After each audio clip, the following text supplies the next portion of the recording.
মনোযোগী হতে হবে। রাষ্ট্রের তিনটি বিভাগ, শাসন বিভাগ, আইন বিভাগ, বিচার বিভাগ কিভাবে ফাংশন করে জানতে হবে।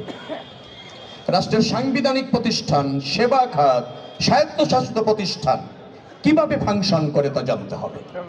যখনই আপনি এটা জানবেন তখন আমার বিশ্বাস আপনার প্রত্যাশাগুলি কোনটা দ্রুততম সময়ে পূরণ সম্ভব সেটা বুঝতে পারবেন, আর কোনটা পূরণ করবার জন্য রাষ্ট্রের নীতি নির্ধারণ প্রয়োজন সেটাও জানতে পারবেন, আবার কোনটা আসলেই আমাদের দেশে আমাদের পরিস্থিতিতে একেবারেই সম্ভব না সেটাও জানতে পারবেন।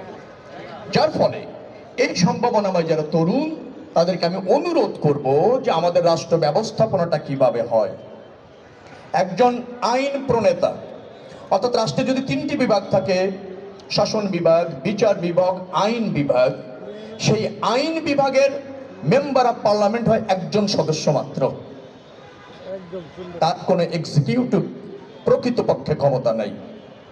তিনি সরকারের দৃষ্টিতে আনতে পারেন, রাষ্ট্রের দৃষ্টিতে আনতে পারেন, রাষ্ট্রের প্রতিষ্ঠানগুলি যাতে ফাংশন করে সে ব্যাপারে সজাগ থাকতে পারেন, চাপে রাখতে পারেন, আমলে আনাতে পারেন, সর্বশেষে আপনাদেরকে সাথে নিয়ে প্রতিবাদ করতে পারেন।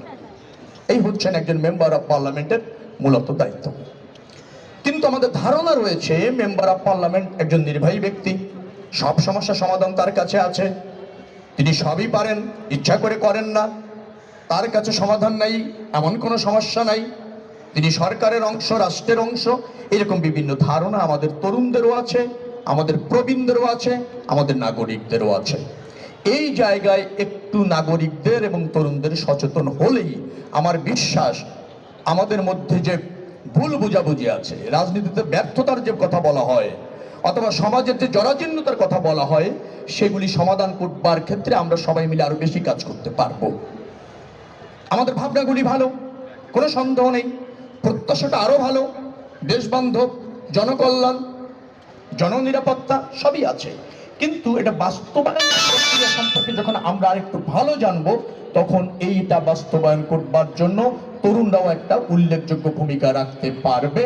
ডেফিনেটলি একজন মেম্বার অফ পার্লামেন্টের কাছে সব আশা, সব ভরসা, সব দাবি ছেড়ে দিবে না।